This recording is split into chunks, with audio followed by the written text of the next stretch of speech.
C'est l'endroit idéal. Le consulat céleste.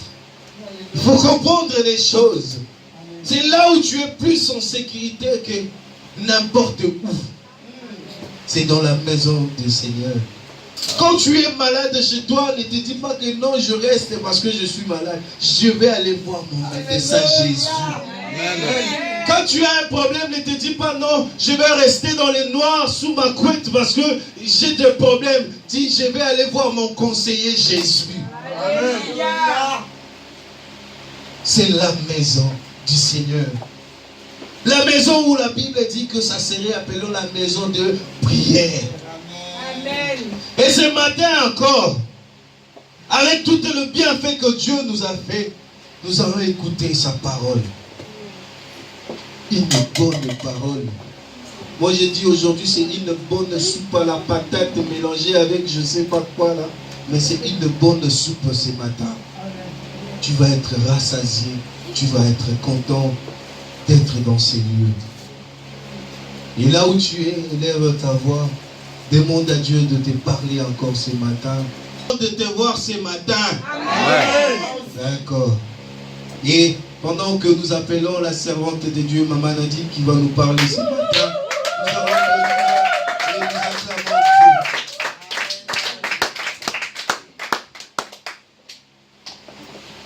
Gloire au Seigneur. Alléluia. Amen. Est-ce qu'on est dans la joie? Amen. David, il avait dit, je suis dans la joie quand on me dit, allons à la maison du Seigneur. Est-ce qu'il y a quelqu'un qui peut parler comme David ce matin? Amen. Gloire au Seigneur. Nous allons nous incliner dans la prière. Éternel Père, notre Seigneur, nous te sommes infiniment reconnaissants. Car tu as dit, Christ, que c'est toi le chemin, la vérité et la vie. Seigneur, nous sommes là parce qu'éternel, il nous manque quelque chose. Dans nos cœurs, dans nos vies éternelles, il y a une insuffisance qui est éternelle, Yahweh. Dans éternel, tu n'es que le seul à pouvoir combler. C'est pourquoi nous sommes là. Dans l'adoration éternelle et dans la parole, nous voulons être comblés de toi, éternel Papa. Un vide que les hommes ne peuvent combler, éternel notre Dieu. C'est pourquoi, Seigneur, nous sommes prêts à t'écouter. Nous sommes prêts, parle-nous, ô éternel Yahweh. Tu as dit, tu envoyas ta parole et ta parole les guérit. Viens guérir, éternel, ton assemblée. Viens guérir, éternel, chacun de nous, Seigneur. Que le mur éternel qui s'élève, ô Dieu, Papa, pour que nous soyons de sourds, éternel, tombe au nom de Jésus-Christ. Seigneur, ouvre-nous les oreilles, éternel Yahweh, afin que l'on puisse, éternel, t'écouter et contempler les merveilles de ta voix. Au nom de Jésus-Christ, nous avons ainsi prié. Amen. Amen. Alléluia. Amen. Gloire au Seigneur. Je suis dans la joie de nous voir, de voir nos bien-aimés qui avaient fait un tour pour les vacances à gauche, à droite.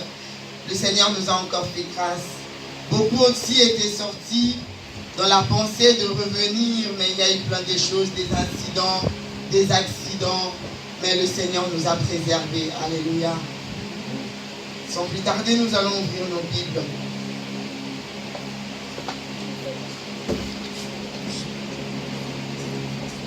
Aujourd'hui, nous allons parler d'une histoire que beaucoup connaissent, mais que le Seigneur a encore voulu se révéler en ce jour. Il s'agit de l'histoire de la femme samaritaine. Nous allons ouvrir nos Bibles. Par le Seigneur. Nous allons lire une histoire de cette femme que nous appelons la femme samaritaine. Bien nombre d'entre nous, nous sommes au courant de cette histoire. Mais le Seigneur va encore nous parler sur quelque chose là-dessus. Nous allons demander à notre sœur bénie de nous lire le verset 7 du chapitre 4.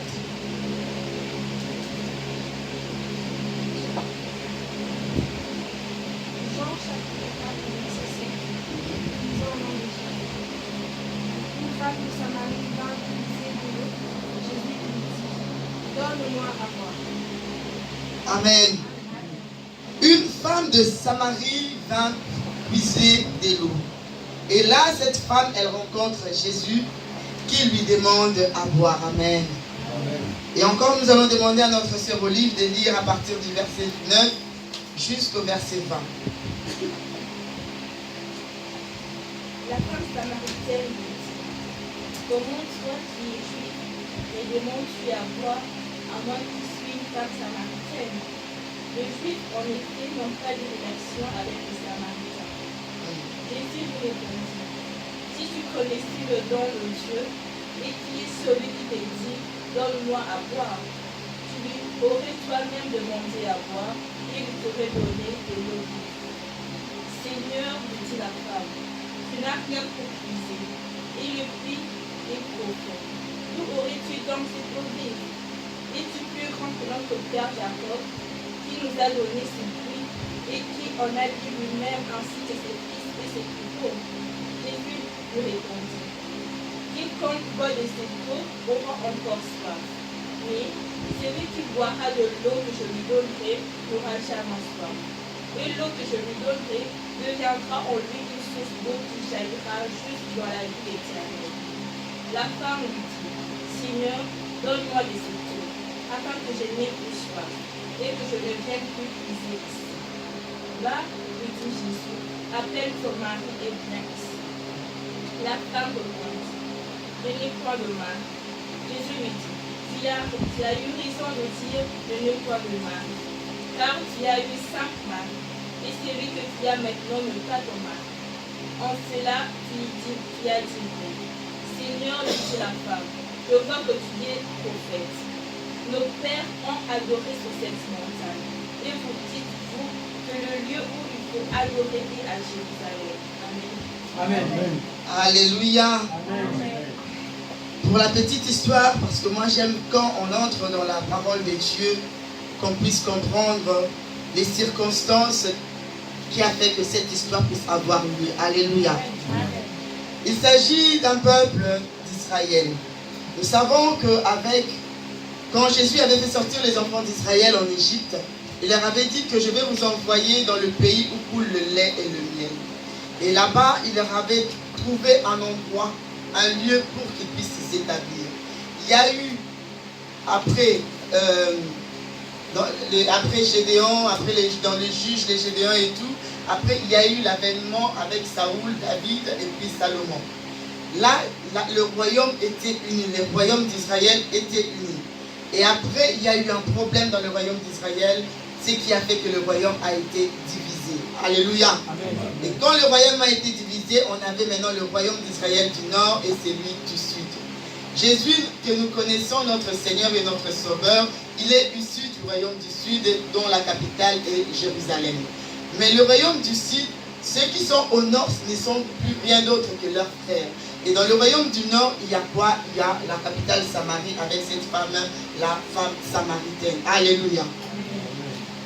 Qu'est-ce qu'il y a eu durant cette époque? Durant cette époque, ceux qui sont restés au nord, ils étaient partis en l'encontre de la volonté de Dieu. Ils s'étaient mariés avec d'autres femmes, avec des étrangers. Et pourtant, ils savaient bien, depuis l'époque de Moïse, il leur était interdit d'épouser des femmes étrangères. Ce qui a fait vraiment la séparation entre le royaume du nord et le royaume du sud. Le royaume du sud, c'est ce que nous appelons les Juifs et Jérusalem, et ils gardaient et marchaient toujours dans les préceptes de Dieu. Le royaume du nord, ils étaient restés dans la loi de Moïse et marchaient aussi dans les préceptes de Dieu, mais il y avait certains points de doctrine qui leur différenciaient. Amen. Amen. Et là, ce qui a fait qu'il y a eu dans le même royaume une division. Mais ces jours-là, il y avait notre Seigneur Jésus-Christ avec les apôtres qui s'est déplacé pour aller de l'autre côté. Mais pour arriver là où il partait, parce que si on regarde au début le verset 1, la Bible dit, les pharisiens avaient entendu dire que Jésus faisait et baptisait des disciples et Jésus lui-même ne baptisait personne. Et puis je cherche là où, voilà, le verset 3 il dit, il quitta la Judée et retourna en Galilée. Amen. Donc, ce qu'il voulait, c'était de quitter Judée pour aller vers la Galilée. Et en allant vers la Galilée, il était obligé de passer par la Samarie. Parce que s'il veut aller directement vers Galilée, il va faire le contour et le chemin serait long. Et pour aller plus simplement, en quittant la Judée, il doit prendre le chemin le plus court. Et en prenant le chemin le plus court, il était obligé de passer sur une zone interdite. Amen. Amen. La zone interdite, c'était la Samarie. Parce que eux, le royaume du Sud, n'étaient pas en relation avec ceux du royaume du Nord. Amen. Là, déjà, nous comprenons pourquoi Jésus a pu rencontrer cette femme. Cette femme, elle est samaritaine. Amen. Alors, nous continuons dans notre sujet. Christ, en passant, il a laissé les apôtres. Et en allant, il est passé vers un puits. Et ce puits se trouvait à Samarie. En arrivant sur le puits, il y a une femme qui venait vers le puits. Et le Christ a croisé cette femme. En s'asseyant, le Christ a demandé à la femme de lui donner à boire. La femme a regardé le Christ et a dit: quel lien y a-t-il entre toi et moi? Tu es du royaume du Sud, je suis du royaume du Nord. Entre vous et nous, il n'y a rien ensemble. Alléluia. Amen. Entre le royaume du Sud et le royaume du Nord, on ne peut même pas s'approcher pour parler. Entre ton ethnie et mon ethnie, il n'y a rien de commun. Alléluia. Il n'y a rien qui puisse nous rapprocher. Vous avez votre façon de voir les choses, nous aussi, nous avons notre façon de voir les choses. Par là, c'est quoi? Il y a eu quelque chose. Moi, je dis toujours, Dieu, en nous faisant sortir de l'Égypte, qui est le péché, qui est le monde, qui est le diable, il avait dit à Moïse: va faire sortir mon peuple d'Israël, mon peuple, afin qu'il puisse m'adorer. Faire sortir le peuple d'Israël de la captivité devant Pharaon, et va dire à Pharaon que le peuple d'Israël doit sortir pour aller adorer Dieu. Le but de Dieu dans notre vie, c'est quoi? Le but de Dieu quand il te sauve, c'est pour que tu ailles l'adorer. Alléluia. Amen. C'est pour que nous ayons l'adorer. Ce n'est pas pour venir lui dire: Seigneur, je suis célibataire, je dois me marier. Non. Ce n'est pas le but que Dieu a fait que tu puisses quitter le péché pour venir dans le royaume des cieux. Alléluia. Amen. Ce n'est pas le but de Dieu. Ça, ce sont, moi je peux dire, des choses accessoires. Ce sont les accessoires.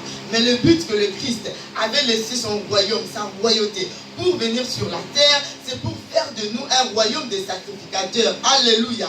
C'est pour faire de nous un royaume de personnes qui savent adorer le Seigneur. C'est pourquoi nous sommes là. C'est pourquoi le Seigneur nous a appelés. Pour quitter le péché, pour quitter le monde de péché, pour quitter l'impudicité, pour quitter les liens de la famille, afin que nous puissions venir adorer notre Dieu, afin que nous puissions célébrer le Seigneur. Ce n'est pas que si nous quittons notre royaume, ce n'est pas que si nous quittons nos liens de famille, c'est pour faire de notre famille une famille bénie, parce que nous allons nous marier avec un ministre, avec un président. Non, bien-aimé. Alléluia. Amen. Alléluia. Amen. Ce n'est pas que nous devenons des mamans présidentes et que nous puissions bénir nos familles. Ce n'est pas pour ça que le Seigneur nous a appelés. Il a dit à Moïse: va dire à Pharaon de faire sortir mon peuple de la captivité pour qu'ils aillent m'adorer. Le but de ta vie, bien-aimé, c'est l'adoration. Alléluia. Amen. Le but de ton existence, c'est l'adoration. C'est pourquoi le Seigneur, il aime que nous puissions arriver dans le stade de comprendre ce que c'est l'adoration et que nous puissions l'adorer tel qu'il le faut. Et ce jour-là, pour cette femme samaritaine, c'était une journée de bénédiction parce qu'elle allait connaître c'est quoi l'adoration. C'est un lieu d'adoration. Mais pour connaître réellement c'est quoi l'adoration, il a fallu au Christ de faire un travail de profondeur dans cette femme. Il a fallu au Christ d'enlever le voile qui bondait ses yeux. C'est aujourd'hui comme nous. Nous sommes venus dans la présence de Dieu, mais nous ne savons pas exactement pourquoi nous sommes là. Nous nous sommes réveillés le matin pour venir à l'église, mais en réalité nous ne savons pas pourquoi nous sommes là. Mais ce que j'aime avec le Seigneur, il a dit: viens tel que tu es, parce que le reste c'est lui-même qui va le faire. Alléluia. Amen. Le reste c'est Dieu seul qui va le faire. Cette femme a eu un moment de bénédiction dans sa vie. Beaucoup de femmes voulaient bien rencontrer le Christ, pouvaient bien rencontrer le Seigneur. Beaucoup de Judéennes, beaucoup de Juives aimerait bien être à la place de cette femme. Mais non, le Seigneur a dit, il allait maintenant briser ce lien qui le séparait. Mais qu'est-ce qui était comme lien? Le Seigneur n'était pas seulement venu pour les Juifs. Il n'était pas seulement venu pour les personnes qui connaissent Dieu. Si c'était le cas, il allait rester dans son royaume, puisqu'on connaissait déjà Dieu. Mais il était venu pour le peuple perdu. Il a dit, il est venu pour son brebis égaré. Toi et moi, nous sommes le brebis égaré de Dieu. Et aujourd'hui, le Seigneur est venu au travers de cette femme samaritaine. Et cette femme avait quelque chose qu'elle devait recevoir de Dieu. Et par là, nous comprenons que l'œuvre de Dieu en rencontrant cette femme samaritaine, c'était de l'emmener dans les circonstances d'adoration. Alléluia. Mais seulement il y avait des murs devant cette femme. Il y avait des choses qui ne permettaient pas à cette femme de pouvoir vivre la vraie adoration telle que le Christ voulait. La première obstacle que nous allons prendre, le premier problème que nous allons relever à partir de cette lecture, la Bible nous dit au verset 9, la Samaritaine s'exclamant quand le Christ lui a demandé à boire. Elle a dit, comment toi tu es juif et tu me demandes à boire à moi qui suis samaritaine. Alléluia. Le premier obstacle dans notre vie, c'est l'obstacle de préjugés. Alléluia. Ce qui nous empêche d'aller adorer Dieu, là où Dieu veut que nous puissions l'adorer, c'est quoi? C'est les préjugés bien-aimés. Cette femme a regardé d'abord. Tu es un juif. Moi, je suis une samaritaine. Il n'y a pas de relation entre nous. Il n'y a rien qui puisse nous mettre ensemble. Cette femme avait déjà des préjugés. En plus, à part que tu sois un juif et que moi je sois une samaritaine, tu es un homme et moi je suis une femme. Devant les juifs, un homme ne peut pas parler comme ça, converser avec une femme. Bien-aimé, dans nos vies encore, nous avons des étapes de préjugés comme cela. Tu t'es dit, une femme comme maman Nadine, elle se tient là devant la brèche et elle est en train de parler. Qui lui a donné le droit de toucher le micro et de parler? Alléluia. Bien-aimés, ne nous cachons pas le visage, ne nous voilons pas la face. Aujourd'hui encore, au siècle d'aujourd'hui encore, il y a des personnes qui disent qu'une femme ne peut pas prêcher. Ce sont les préjugés qui va t'empêcher à toi d'aller adorer Dieu. Alléluia. Puisque c'est moi qui suis là étant une femme, toi tu ne sauras pas adorer ton Seigneur. Toi tu ne sauras pas t'avancer devant Dieu. La Bible dit, au dernier jour je répondrai de mon esprit sur toute chair. La Bible ne dit pas qu'au dernier jour je répondrai de mon esprit sur les hommes. La Bible ne dit pas qu'au dernier jour je choisirai les